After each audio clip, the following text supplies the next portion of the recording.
नमस्कार विद्यार्थी मित्रांनो, तुम्हा सर्वांचं परत एकदा कर्णार्थी आयस अकॅडमीच्या या ऑनलाईन प्लॅटफॉर्मवर मनपूर्वक स्वागत आहे. विद्यार्थी मित्रांनो, आज आपण पंचायत राज व्यवस्थेची उत्क्रांती अभ्यासणार आहोत. टॉपिक हा फक्त 10 मिनिटांमध्ये आपण त्या ठिकाणी कव्हर करणार आहोत. यामध्ये प्रामुख्याने ज्या वेगवेगळ्या समित्या पंचायत राज संबंधित त्या ठिकाणी गठीत केल्या होत्या, त्या समित्यांच्या रिकमेंडेशन आपण त्या ठिकाणी थोडक्यात बघणार आहोत. फक्त 10 मिनिटांमध्ये आपण हा टॉपिक कव्हर करण्याचा प्रयत्न करणार आहोत. लक्षात ठेवा, हा टॉपिक तुम्ही त्या ठिकाणी असं नाही की फक्त अभ्यासिकेमध्ये बसून त्या ठिकाणी हा लेक्चर बघू शकता. तुम्ही जेवण करताना, ट्रॅव्हलिंग करताना सुद्धा त्या ठिकाणी लेक्चर कव्हर करू शकता. जेणेकरून तुमचा त्या ठिकाणी कमी वेळेमध्ये हा महत्त्वाचा मुद्दा कव्हर होऊन जाईल. ओके. आता बघा, पंचायत राज व्यवस्थेची त्या ठिकाणी उत्क्रांती बघत असताना आपण प्रामुख्याने काय बघतो, की भारतीय संघराज्याची व्यवस्था आपण 3 पातळीवर बघतो. ओके. एक आहे त्या ठिकाणी केंद्रीय पातळीवर.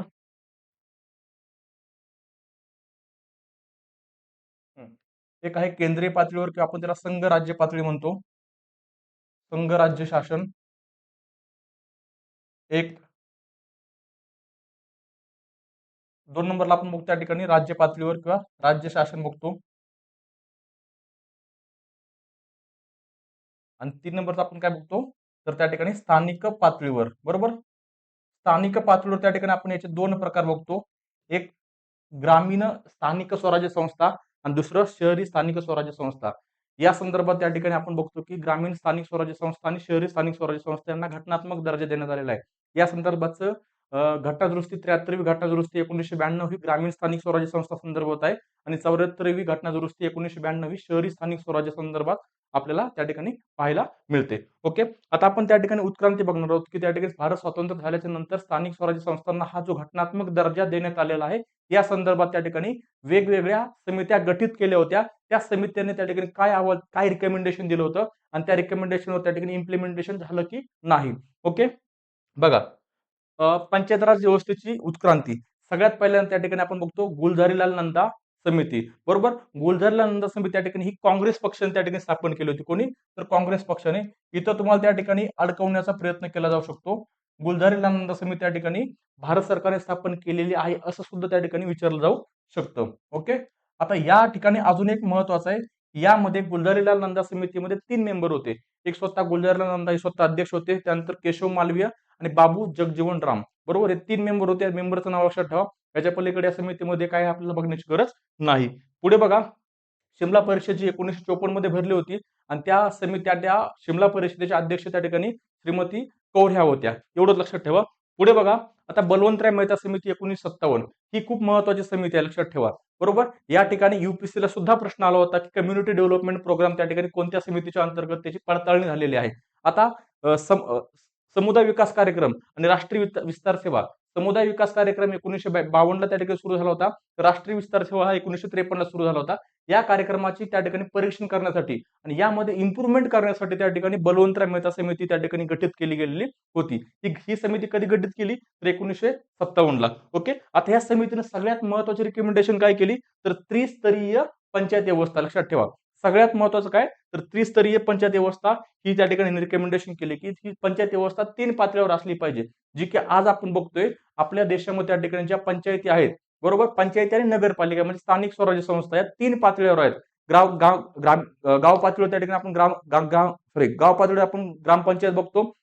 तालुका पातळीवर आपण पंचायत समिती बघतो आणि जिल्हा पातळीवर आपण त्या ठिकाणी जिल्हा परिषद बघतो. ओके.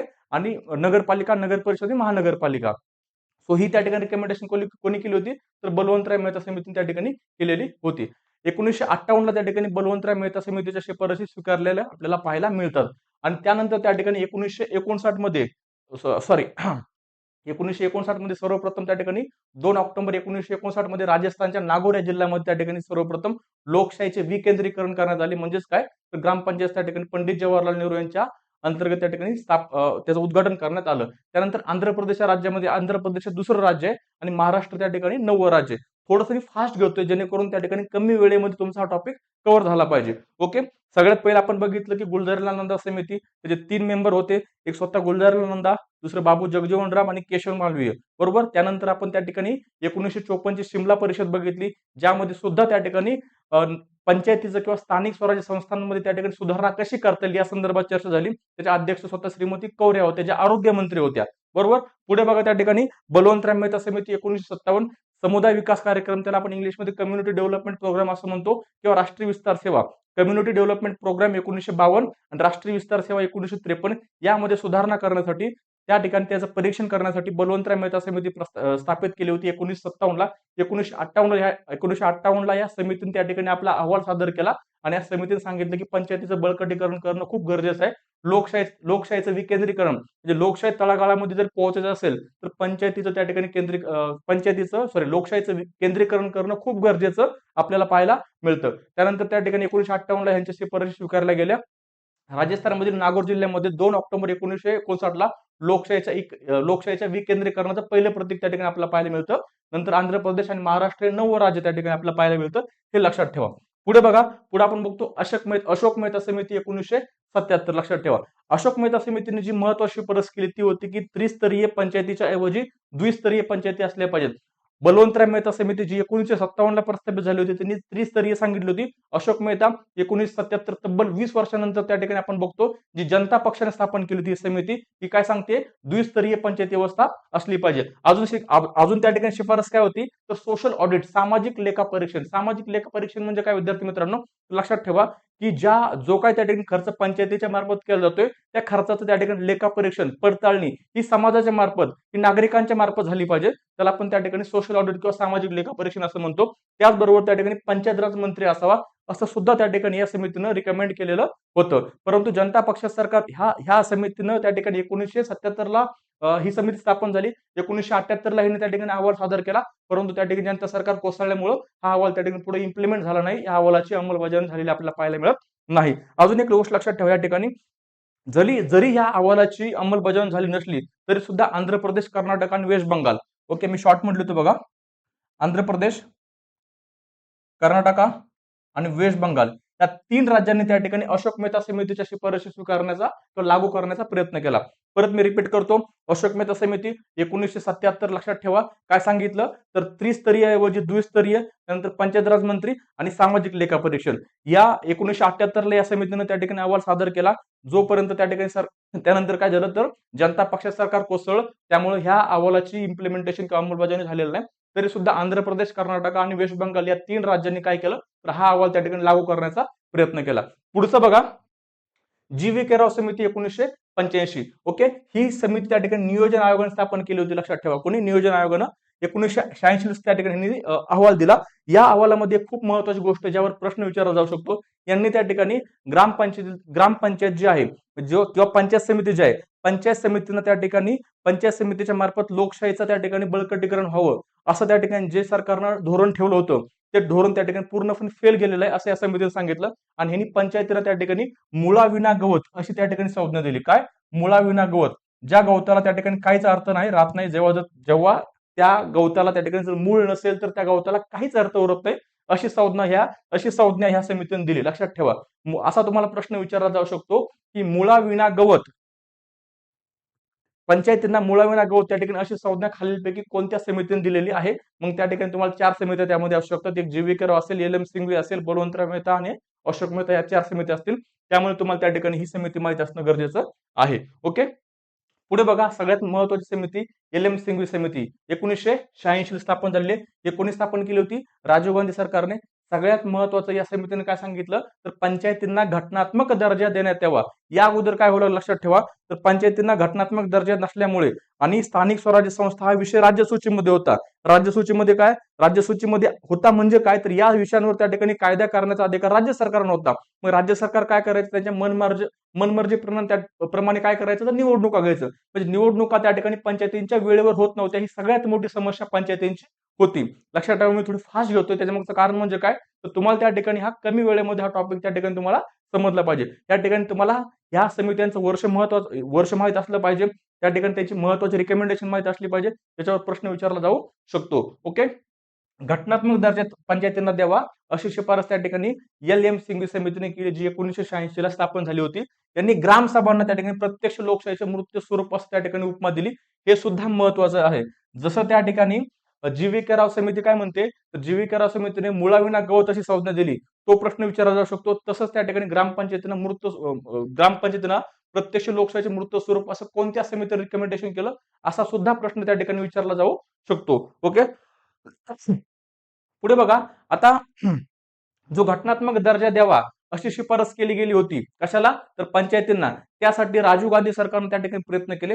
राजीव गांधी सरकारनं त्या ठिकाणी 64वी घटना दुरुस्ती आणि 65वी घटना दुरुस्ती 1989 हे बिल त्या ठिकाणी लोकसभेमध्ये मांडलं.